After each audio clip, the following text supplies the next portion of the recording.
YouTuber, the amazing Lucas, seems to be going crazy as he loses about a quarter of his subscribers by the thousands almost every week, it seems. And in his frustration and confusion as to why are all these people leaving me, he seems to be taking it out on more successful YouTubers. More specifically, he seems to have declared war on Officer Brandon Tatum. So not too long ago, about 13 months ago, the amazing Lucas was perhaps the most successful black YouTuber on the channel, on the platform, with well over 500,000 subscribers and chasing his way to 1 million at that rate of growth. But during that same time, I don't know, something about 2020, he must have broke psychologically. One of the many millions of people around the world suffering from psychological trauma due to the pandemic and the restrictions. He just started going, as he would say, ignorant or cuckoo for Cocoa Puffs when it comes to a lot of topics, and turning a lot of people off, including many people would say it was sarcasm, but he just went way off the mark in terms of a video where he was defending the killer of David Dorn. Again, they'll claim it was sarcasm. You don't go almost 7 minutes with no point and end in sight to said point to piss off individuals literally days after the death of this innocent retired cop. Just totally hitting the mark, losing subscribers. He lost well over, you saw in the previous clip or just a few seconds ago, he's down to 401 subscribers. And mind you, he was at 404,000 subscribers earlier on Friday, just 12 hours ago. He is constantly losing subscribers by the thousands. Meanwhile, other YouTubers of color like ABL and Officer Brandon Tatum have just surpassed him in subscribers, growth, relevancy in the political and or social commentary spectrum. And it seems as though he can't handle his downfall. Meanwhile, these guys are just blowing right past him and continue to influencing millions of more individuals on a daily and or weekly basis. And that has turned into hate, because it's one thing to have a change of position and meanwhile be respectful of others in other lanes and or having a respectful disagreement. But it seems as though he's gotten personal, specifically with Brandon Tatum, for whatever reason. And he's, as a result of that losing battle, he's losing followers, he's losing subscribers. It's one thing to have, again, a position and change on said position over time as you grow, you learn, have a different point of view. And I think a lot of people can actually respect that. I don't think his losses are mostly coming from him going down the crazy lane on certain topics and or just missing the mark in certain areas and or certain levels of conversation. It has more to do, I think, with his personal attack on Brandon Tatum as to why he's losing his subscribers. They see it as petty. It's just hating on someone else's success. I wouldn't be much surprised if in the coming months, not only will he dip below 400,000 subscribers, but then he'll start coming after other fellow YouTubers of color, such as Eric July, aka Young Ripper, Gothics, and Jericho Green, all of which who have been gaining massive amounts of ground in the YouTube channel sphere over the past several months. And Young Ripper, aka Eric July, is actually very close to surpassing Amazing Lucas. Better watch out, because it seems like the amazing Lucas cannot handle the competition, and there are other black YouTubers or influencers that have a greater level of a platform and or audience than he does. He will come after your neck, so protect your neck, as Wu-Tang would say. I did watch his live stream, for instance, yesterday or last night to see more of what he has to say, because why is he allowing Brandon Tatum to live rent-free in his head? B. Tatum never did anything to him, and I'm not a B. Tatum stan, by the way. I respect him, mad respect and love for what he does, but I'm not a stan. But it's just clear that you are being petty right now, and this is an unnecessary battle. We don't really need that. We need to start really coming together more so as individuals, understanding each other's position. And there may be areas where you disagree, but you don't have to come at people's neck and be completely disrespectful and even bring their family into it, which Amazing Lucas has done, coming after his kids and his wife, and specifically calling him out on the race of said individuals as if it's relevant in any other way other than to try to point out that he's another black man who married a white woman. So clearly coming after his family unnecessarily has nothing to do with anything. But in watching his program last night, or his live stream, to try to explain away why individuals are leaving, instead of taking accountability for his flippant positions and or his petty attacks that seem to be just seriously hating on B. Tatum, instead of taking accountability for his failing and what he's doing wrong and why he's losing audiences, he tries to turn it around and say, you know what, before I was just feeding y'all baby food, sauce, but now I'm feeding people steak and a lot of these people can't handle it. No, you're just still ignorant and petty, hateful, and don't understand your audience and or a lot of the subscribers. Has nothing to do with you going to this new level. You haven't gone to a new level. A great editor, the video quality is amazing, as are the thumbnails, but you're just losing it in terms of what it is you're talking about, how it is you're going about certain topics, like the David Dorn, which I'll give it that if it was sarcasm, that you did nearly a 7-minute video talking about how the killer, what was his name, something Shannon, who killed David Dorn over a stolen television set that the man was stealing, that David Dorn was protecting said store from, tried to say, oh, he feared for his life.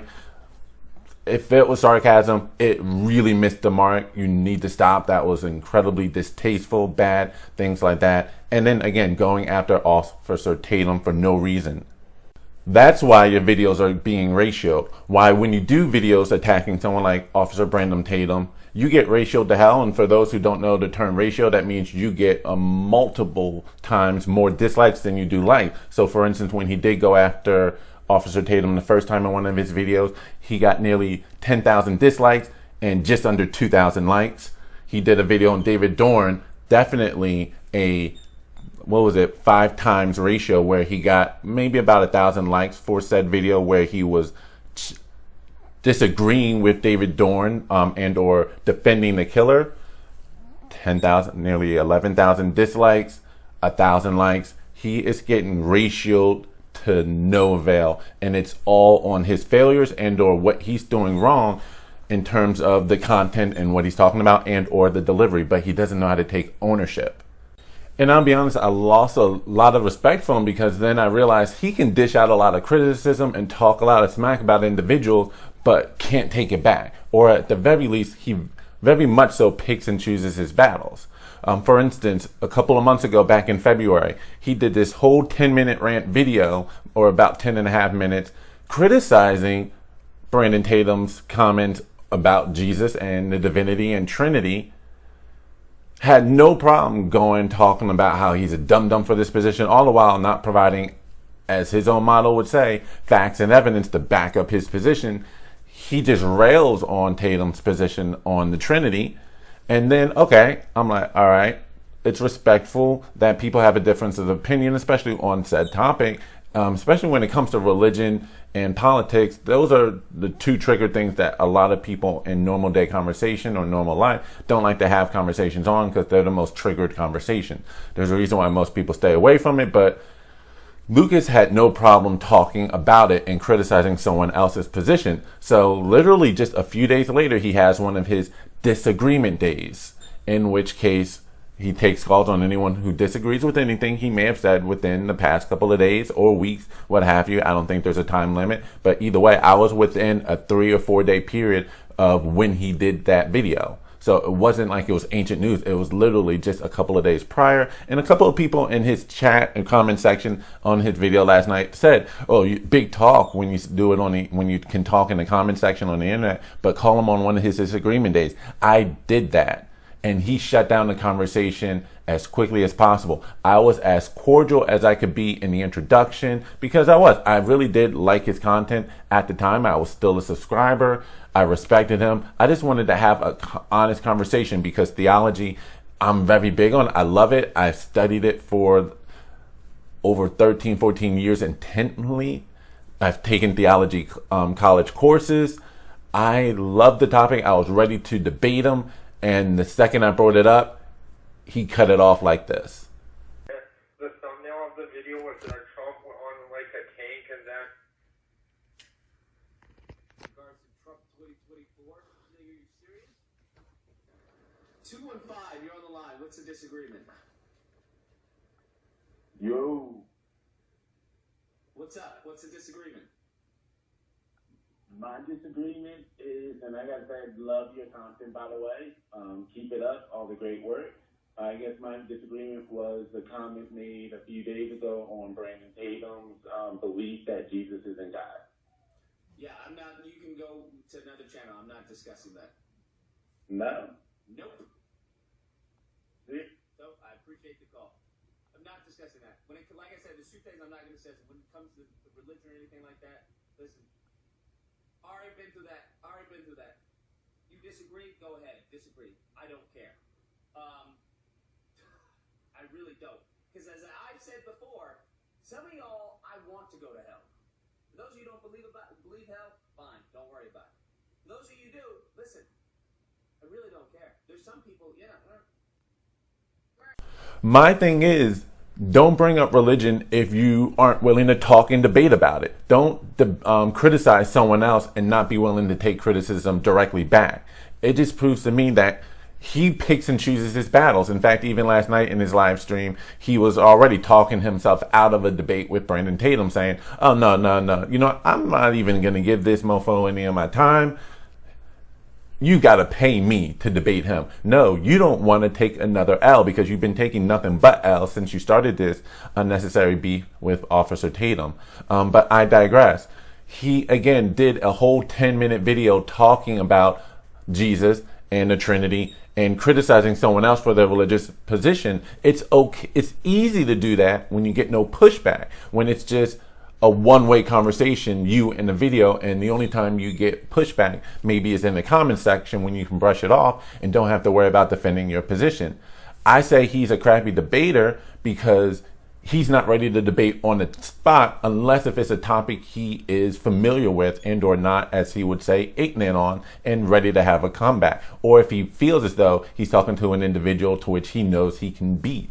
That's the only time it seems like he's willing to debate. Again, all I did was bring it up, and it's like he knew he was not ready to have a conversation because he knew his position, which is okay to have a position based upon your upbringing, that you are a certain way, you believe a certain way, largely because this is what you grew up believing. That's what almost everyone does. Whatever your culture or society and or parents are, you're likely to come up in the same beliefs, traditions, and ways, and it's okay. My criticism is when you start going out of your way to criticize someone else, you need to be open to have dialogue, an honest dialogue with another individual. But that just, again, that's when I really started. I was like, really, you can't even have a conversation about a topic that you just went 10 minutes long on days prior. No. In his initial recent video against Officer Tatum, a reaction to a video Brandon Tatum did several days ago to a week ago, Brandon Tatum was, for instance, describing his experience as a college student at the University of Arizona and how it really changed his perspective on the world and on particularly Caucasians or white people here in the United States, especially how contrary it was to his, what he was always told growing up, which is a legitimate comment. Because I can say growing up, my grandparents were born, my maternal grandparents were born in the South, North Carolina. Actually, no, I believe my grandmother was actually born in Georgia, moved up to North Carolina at some point in the 50s, late 40s, early 50s. Met my grandfather there in Greensboro, North Carolina, where she was staying at the time. They didn't move up to Philly until the early 1960s. But needless to say, growing up during that time, in that era, they had a very bad experience when it came to racism and white people in this country back then. And that stayed with them for a very long time, to be honest, and they had no problem talking about their negative experiences growing up. And same with my mother, who is a 50s baby and was also, while living in Philadelphia at that time, growing up. Yeah, she's growing up in the North, quote unquote North, but she was also one of the first individuals in the city of Philadelphia to be participating in what was the desegregation of the Philadelphia public schools, because yes, they were very much segregated, and they had to bus her from her neighborhood to the white neighborhood in schools. So part of that program, and it was not a fun experience for my mom either. She faced a lot of backlash as one of the few black kids being bused into these all white schools in the northeast section of Philly. And so, yeah, she had also a lot of black people of the greatest generation and or the boomer generation had negative experiences, had no problem talking about it. And it doesn't mean that they can't make friendly with almost anyone, but it will raise a level of, I guess you can say, suspicion to some degree. And Officer Tatum was probably the recipient of that growing up in Fort Worth, Texas, heard a lot of things from his grandparents and his parents, and that may have formed his experience until he went to college there in Tucson, Arizona, where he went from a town that was 25% black to now 5%, and he had a total revelation in how black and whites can interact. He said, you know what, I was treated very great as a black athlete. And the amazing Lucas was highly critical and condescending about his remark. It was an honest profession of how surprisingly privileged he was despite being black. And Lucas is making it seem as though, dude, they're only doing it because you're fitting the stereotype of a black athlete. Of course they're going to treat you like royalty, as if that's the norm.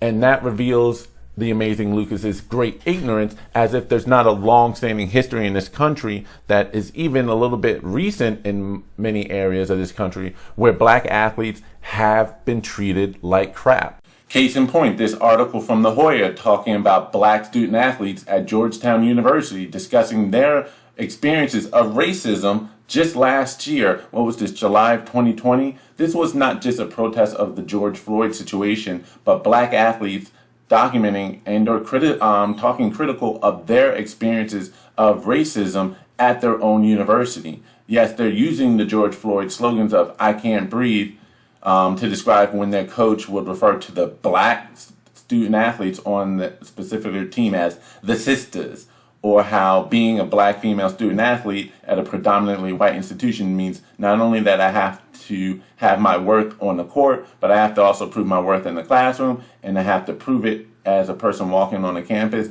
A lot of these individuals, they were, let's see here, I believe that the BCSA video has been a wake-up call, not only for the overall Georgetown community, but specifically the athletic department on pitfalls that have negatively affected black student athletes for years.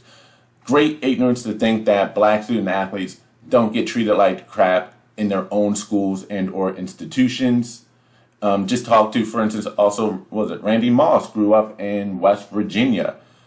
As great of an athlete as you can get, and yet he will go at length with how badly he was treated growing up there in West Virginia, even as a student athlete. At another point in the video, Officer Tatum was talking about his, again, going into his experience at the University of Arizona, how he took some Afrocentric courses, and he was so excited to learn more about the history of blacks and or Africans at large, and how much more he learned about his people or those of his ethnicity and their background. And Lucas, again, instead of being congratulatory about learning so much more about his history and or his ancestry and or those who look like him, he took that as another dig to say, what school did you go to? Lucas is incredibly ignorant on the state of the American public educational system and its failings thereof. To make such comment. Again, that just exposes his ignorance, not Tatum's, because it's been well documented about the failures of the American educational system. Just in large, you can talk about any subject. I don't think there's a subject, whether it be math, reading, English, science, or history, where any state is above 39% proficiency at the 8th grade level, let alone the 11th grade. People, kids are doing great in elementary school, but the second you get them to middle school and high school, starts to dip down. But I digress. But you just need to watch Campus Reform or even a Jesse Waters interview on the streets and try to ask people questions about the 4th of July, the Declaration of Independence, and how many people go crickets. Like, huh? What? And that's just general history.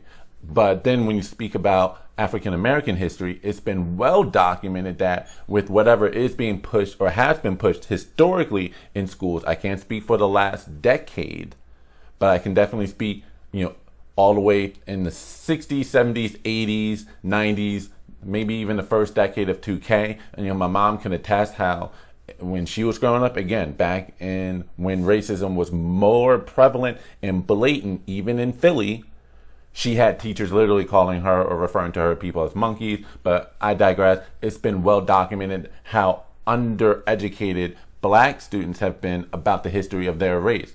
And again, and just goes to the amazing ignorance of the amazing Lucas and the actual experience in the public educational system. I can talk about what may have been his privileged California lifestyle and or educational upbringing in whatever school he went to. But for the majority of individuals, again, it's been well documented about the underscoring. I think about a lot of socially conscious rappers, for instance. Screw that mainstream hip hop crap. I really encourage a lot of my watchers and their viewers to listen to independent hip hop. There's a lot of information, culture, and education found in them. Most specifically, the following artists like Dead Press, they did a song on their very first debut album called They School, where one of the group members, Stickman, made the reference, and the song They School was a criticism of the American public educational system and how it's failing individuals, and how from his perspective, all he saw or all he received from the educational system, and also talking to a lot of peers and friends, is that they only glorified the Europeans and claiming that Africans were 3/5 of human beings. His exact lines on the first verse. And that was one of the major criticism. Immortal Technique, one of the smartest artists and revolutionary commentators and figures and activists that I know. You should definitely check him out. He did a song, I believe it was called Caught in the Hustle. He's done a lot of songs criticizing what is taught in society, but I believe it was in Caught in the Hustle from his album Revolutionary Volume 1 or Volume 2, in which he talks about how society and the schools only try to teach as it pertains to Africans as if their history started 500 years ago with slavery.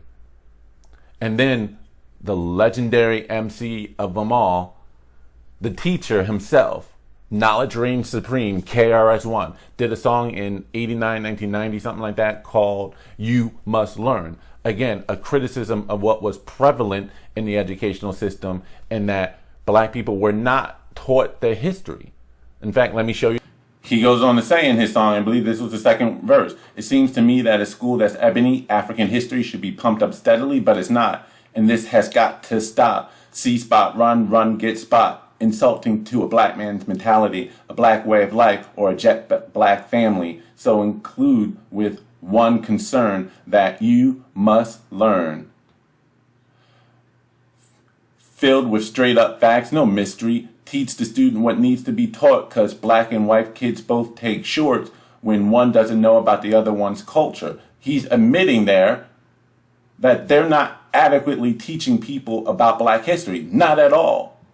He says, "Ignorance swoops down like a vulture because you don't know that you were just a janitor. No one told you about Benjamin Banneker." Again, admitting that you would say, "Oh, what school did you go to?" If this was Officer Tatum, KRS-One was admitting even back then that most black people didn't think that they could grow to be much more than a janitor or a construction worker or working in a factory. They weren't told about a lot of the great accomplishments of individuals like Benjamin Banneker, which is why he's bringing up these names. A brilliant black man that invented the almanac. You can't you see where KRS is coming at with Eli Whitney, Haile Selassie, Granville Woods made the walkie-talkie. Lewis Latimer improved on Edison. Charles Drew did a lot for medicine. Garrett Morgan made the traffic lights. Harriet Tubman freed the slaves at night. Madam C.J. Walker made the straightening comb. But you won't know this if you weren't shown. The point I'm getting at, it might be harsh because we're just walking around brainwashed. Again, going on to say, you may think, well, shouldn't these names be common? They weren't. Otherwise, KRS-One would not be spitting and listing all of these names and accomplished black individuals throughout history down. Because the truth for most people in this country, whether you're black or white, but also speaking in urban centers, especially because this relates to Brandon Tatum, they're not fully teaching history. It's been well documented and a well consensus that black accomplishment most accomplishments of individuals of African descent, whether you're talking about the accomplishments of Africans, especially as it pertains to algebra and the creation of algebraic equations, things like astronomy, medicine, electronics, indoor inventions like the walkie-talkie, are not being taught in school. It's just not, and it's been well documented. So your criticism of Brandon Tatum not knowing about a lot of this until he got to college and took these courses, again, reveals your ignorance of the reality that most people are living in across the world, or specifically across the country.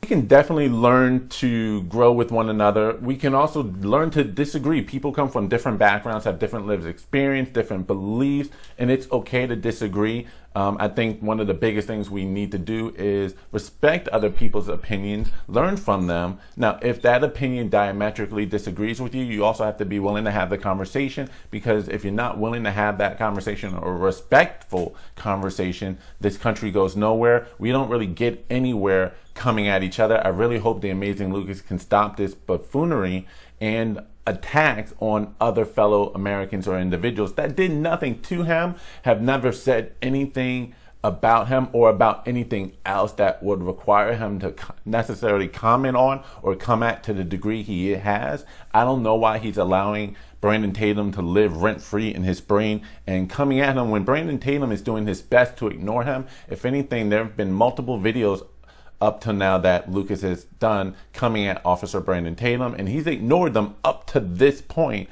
and he made his one response yesterday, and then Lucas had to respond to the response. It's just insane how obsessed Lucas is. Again, I can only attribute to jealousy and hating Brandon Tatum's success and her growth. Brandon Tatum, about this time last year, was actually admitted that he was behind Lucas in subscribers and looked up to him, liked his content, tried to, wanted to not exactly emulate, but just say, man, I can learn some stuff from this guy to help with my own success. And he has blown up and really grew. While, again, Lucas has shrunk and done nothing but shrink continuously. I just hope he stops with this, because I don't want to see people fight amongst each other when they don't have to, especially when Brandon Tatum is not the enemy. Lucas is not the enemy. The enemy are the oligarchs that are pushing this World Economic Forum agenda of the Great Reset, that you will own nothing and be happy. Things are being put into motion, and that's who we need to be focusing on, not each other. We just need to start to come together. But that's just my video. It's just amazing to see quite the fall for an individual who was once highly regarded by many and not taking many shots at other fellow YouTubers, all of a sudden decided to take shots at Officer Brandon Tatum. It's starting to get petty. It's ridiculous. That's my video. Let me know what you think in the comment section below. Again, don't forget to like, share, and subscribe to this channel. This is Bruce the Boss Brooks, and I'm out. Peace.